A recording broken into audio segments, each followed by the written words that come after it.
Europe 1. Le grand direct des médias sur Europe 1 avec vous, Thomas Joubert.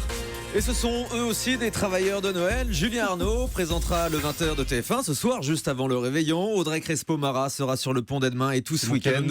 Exactement. On est très heureux de vous recevoir tous les deux ce matin. Bonjour, les jokers de l'info de TF1. Bonjour Audrey. Bonjour Thomas, bonjour à tous. Bonjour Julien Arnaud. Merci beaucoup d'être avec nous. Julien, tout d'abord, une petite réaction à votre JT d'hier soir. Vous avez reçu le Premier ministre Manuel Valls sur le plateau du 20h avec une très bonne audience. 6 200 000 téléspectateurs, plus de 26% de part de marché. Il y a 1,5 million d'écart avec France 2. Vous vous êtes trouvé bon avec le Premier ministre? D'abord, les scores, c'est comme ça depuis le début de la semaine, donc c'est vrai que c'est une bonne semaine. Ce que je me suis trouvé bon, c'est vraiment difficile à dire, mais lui, c'est vraiment un mur. Il faut y aller. Je sais pas si vous avez vu, mais voilà, c'est difficile, mais bon, il faut pas lâcher le morceau, c'est comme ça. Et puis, quand même, il y a des choses qui sont sorties de cette interview sur Christiane Taubira, sur la déchéance de nationalité, sur la Corse notamment. Il a dit des choses qu'il n'avait pas encore dites. Donc c'était une interview dense en tout cas. Ouais, et il y avait aussi Christine on the Queens dans le même journal. Génial, ils se sont croisés tous les deux, le Premier ministre? Non, ils ne se sont pas croisés bizarrement, alors que je leur ai dit à l'un et à l'autre, vous savez qu'il y a Manuel Valls, et à l'autre, vous savez qu'ils étaient tous les deux. Super, je veux qu'on se voit, etc. Manuel Valls, mais je l'ai vu en concert, elle est géniale. Et puis je sais pas pourquoi, ils étaient ils sont pas croisés. Et elle en était toute navrée, Christine on the Queen. Je lui ai demandé après, vous l'avez croisée? Et puis non, pas du tout. C'est la force du 20h, ça, de passer du Premier ministre à Christine on the Queen. Et puis surtout de les faire venir le 23 décembre. Oui, c'est la force du 20h. C'est surtout la force du 20h de pouvoir créer un petit peu des moments un peu événementiels comme ça. Christine on the Queen, c'est vraiment la chanteuse de ces 2 dernières années. Et puis il y a ce débat de la déchéance de nationalité. C'est dans le 20h que ça se passe. Et c'est dans le 20h de TF1 que ça se passe. C'est aussi pour ça que vous aimez cet exercice, Audrey Crespo-Mara. Et vous aussi, vous avez de grands invités, notamment politiques, le dimanche soir. C'est une référence, le 20h de TF1. Alors le week-end, c'est plus culturel. Nous, on a la chance de recevoir Franck Dubosc, Gérard Lanvin, par exemple, et Jeff Panaclock, qui a une popularité incroyable. Ouais, c'est la star du moment aussi. Ouais. Surtout, je vous avoue, on a une chance inouïe, c'est de recevoir Jean-Paul Belmondo et son fils. Donc ça, c'est voilà. Là, on se dit heureusement qu'on est là à Noël pour recevoir Jean-Paul Belmondo, à qui TF1 consacre un grand documentaire. En fait, c'est Belmondo par Belmondo, et ce sera diffusé le dimanche 3 janvier. Et donc, on fera une interview de Jean-Paul Belmondo dans le 20h du samedi 2 janvier. Ce sera donc là, on se dit qu'on est heureux d'être là à Noël. Audrey Crespo-Mara, vous reprenez donc la présentation des JT du week-end demain. Alors, je vous avais reçu dans ce studio cet été pour vos grands débuts sur TF1. Je me souviens très bien que je vous avais dit qu'Anne-Claire Coudray allait prendre la place de Claire Chazal et que vous alliez devenir la remplaçante officielle des JT du week-end dans les mois à venir. Le scénario était écrit d'avance. Vous doutiez que ça allait se passer comme ça, honnêtement? Je crois que vous êtes voyant, Thomas, et je pense que vous devriez vous installer à votre compte. Ou devenir directeur des programmes de TF1. Ah voilà, alors là, je vous laisse vous débrouiller. Mais vous doutiez de ce scénario, ou honnêtement, vous étiez encore dans une perspective d'attente? La mission qu'on m'avait confiée, c'était de remplacer Anne-Claire le temps de son congé maternité. C'était très clair dans ma tête, et voilà, et donc ça s'est bien passé cet été. Et puis après, la direction a pris la décision qu'elle pensait bonne de prendre. Mais franchement, j'avais pas ça en tête, moi, quand je l'ai fait. La rédaction de TF1, elle s'est remise du départ de Claire Chazal. C'était un grand choc. Julien Arnaud, je me souviens vous avoir vu dans les coulisses de son dernier JT. Oui, moi j'étais ce soir-là. C'était un moment important parce que c'était une page vraiment qui se tournait. Claire Chazal, elle incarnait beaucoup de choses, plein d'années. Et il y avait plein de gens, en fait, de différentes époques qui sont venus ce soir-là. Donc c'était très particulier. Il y avait vraiment tout le monde. C'était une ambiance spéciale. Audrey Crespo-Mara, vous avez été surprise par l'accueil des téléspectateurs. Vous avez été adoptée très très vite dès cet été. Je me souviens du torrent de compliments pour vous cet été. Ça vous a surprise? Oui, ça m'a surprise, bien sûr, parce que personne ne sait comment on va être accueilli. Vous ne savez pas si vous allez agacer les gens, être aimé des gens. Et même la direction, quand elle fait le choix de choisir une nouvelle figure pour la présentation de son journal, elle ne sait pas comment vous allez être accueilli. Donc le premier week-end, il y a un effet sans doute un peu de curiosité.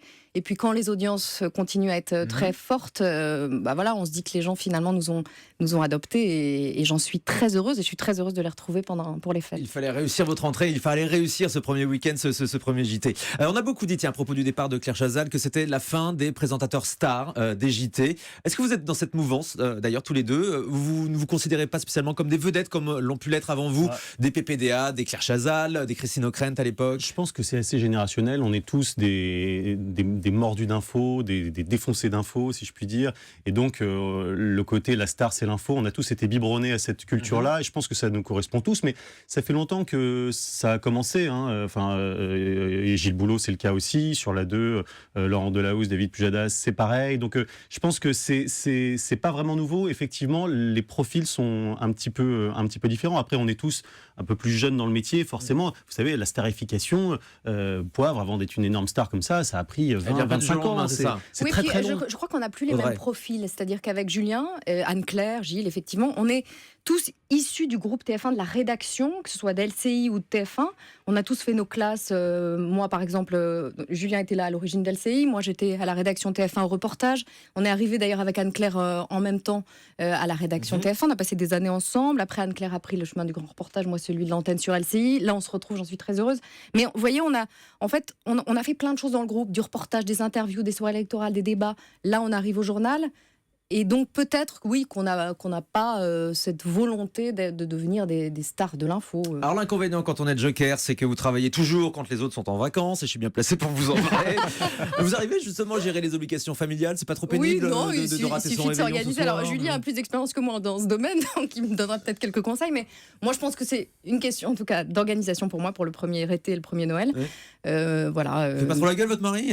Pas du tout, il est très heureux pour moi. Non, tout va bien. Moi avec mon mari ça se passe très bien, les enfants sont en vacances avec leur papa, tout va très bien, tout va Non, pour le mais mieux. bien sûr que c'est un sacrifice, les vacances de l'été. Moi, j'ai 2 petits-enfants, voilà, j'aimerais bien les passer aussi avec eux. Les fêtes, c'est pareil. Maintenant, oui, c'est un petit sacrifice, mais franchement, c'est tellement fantastique de pouvoir faire ce journal avec les moyens qui sont les nôtres, avec la qualité des sujets qui sont là. En plus, il faut voir comment on travaille en petite équipe, j'imagine vous aussi. Et il y a une ambiance particulière. Il y a une ambiance qui est vraiment particulière. Et le plaisir d'arriver le matin et de partir de cette feuille blanche qui est le journal et de la remplir le soir, avec en plus parfois des moments forts. Vous avez cité hier soir l'interview de Manuel Valls ou l'avenue de Christine de Queens. Franchement, c'est des choses qui sont uniques et qui n'appartiennent qu'aux 20h. Ouais. Et puis Et ça franchement, mérite de gâcher ses on va pas faire les 3-8 Oui, à bien sûr. l'usine. Enfin, voyez, Oui, il y a voilà. des gens qui peuvent se plaindre. Nous, présenter le journal pendant les fêtes sur C'est TF1, évident. on fait pas les 3-8, quoi. Et vous le vivez bien tous les deux de ne faire que des remplacements. Je sais qu'on vous pose beaucoup la question, on me la pose aussi souvent, je vous rassure. Vous n'avez pas d'autres envies à TF1? Moi, je suis très heureuse à LCI parce que, comme je vous le disais déjà la dernière fois, j'ai une tranche d'information quotidienne. De 11h à midi, hein. Voilà, de 11h à midi. Et j'ai un carrefour d'interviews assez long, d'une demi-heure.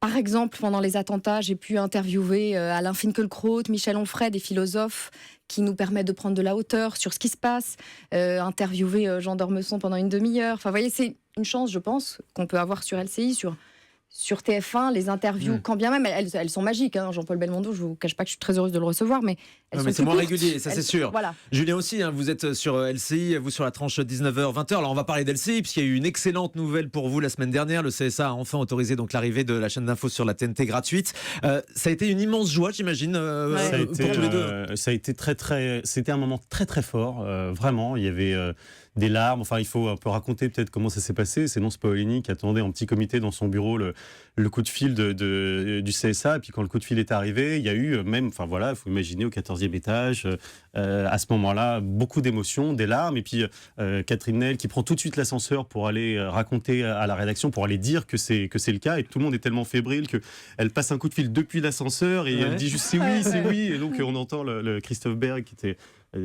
directeur qui dit à tout le monde c'est oui, on entend les explosions de joie, les larmes, ça a duré comme ça très longtemps. Mais vous Il y a savez une pas fête que le soir, ça c'était vient génial. de loin aussi, c'est-à-dire qu'on est passé par un refus d'abord du CSA, Bien sûr. refus même avec l'annonce d'un plan social. Enfin, Une chaîne qui tournait au on ralenti, était honnêtement, à pas se désespérés, cacher voilà, depuis 2-3 ans. On était très mal depuis Évidemment, ça plusieurs tourne au mois. ralenti, vous avez une épée de Damoclès au-dessus de la tête, donc forcément, et malgré ça, les équipes ont continué à essayer de faire les meilleurs programmes possibles, mais c'était Et difficile. d'un seul coup, la super nouvelle. Et donc là, ça repart, et donc ça arrive Grand sur la bonheur. TNT. Quand ça arrive, on parle des premiers jours de janvier, ça va Les se faire premières très vite. semaines, il n'y a pas de Courant date janvier. encore. Ce sera les premières semaines de janvier. Il y a encore des discussions avec le CSA, le temps de bien régler tous les petits détails administratifs et juridiques. Donc ce sera les premières semaines de janvier. On peut pas être plus précis que ça pour l'instant. Et y compris sur le canal d'ailleurs. On ne peut pas être très précis encore. C'est pas forcément le 26. On ne a sait beaucoup pas. parlé du 26. Pour le moment, c'est pas encore C'est pas officiel. encore figé. Très bien. Et vous savez à quoi ça va ressembler? Il y a déjà des chaînes d'infos sur la TNT. On le sait, BFM TV, iTélé. Quelques-unes, LCI va être différent. Audrey, qu'est-ce qu'on va? Je pense que de LCI, de toute façon, on a une couleur qui est différente. Peut-être la regardez-vous. Malheureusement, il participe, Thomas. peu de personnes là. Oui, mais là, en tant que téléspectateur, peut-être que et malheureusement, peu de personnes la voient mais ça va changer. On apporte effectivement un décryptage que moi je trouve vraiment différent. Je vous parlais tout à l'heure de Finkielkraut et d'Onfray pendant une demi-heure sur les attentats. Je ne l'ai pas Ça, vu sur on les ne autres voit pas chaînes ça sur info. BFM TV. J'ai aussi une émission sur l'écologie toutes les semaines. On n'a pas attendu la COP21 pour en faire. J'ai une émission sur les banlieues toutes les semaines depuis des années où on porte un autre regard sur les quartiers de France, où En on même temps, parle LCI des va gens peut-être qui aussi réussissent. se rapprocher aussi du hard news, peut-être Oui, en oui, cas oui, de, non, mais de je vous forte dis, actualité. tout ce qu'on propose et qu'il n'y a pas ailleurs. Simplement, vous êtes les deux stars de LCI, tous les deux. Vous êtes les deux visages les plus connus maintenant. On est des visages identifiés. On vous voit déjà dans les bandes annonces, Audrey Crespo-Mara. Parce qu'on est là depuis longtemps et parce qu'on est sur TF1. C'est pour ça. C'est ça, bah oui, Ouais. bien sûr. Et Julien Arnaud, petite question personnelle, la Médiasphère, ça continue Alors, sur LCI. C'est l'émission à laquelle je collabore avec vous. Hein. Évidemment que la Médiasphère continue. Je pense que c'est une des émissions et des marques fortes de LCI. Donc il est pas, voilà, on va continuer plus que jamais. Et vous avez parlé tout à l'heure du 19-20, c'est la newsroom sur LCI. Elle s'élargit, figurez-vous, à l'occasion de cette gratuité.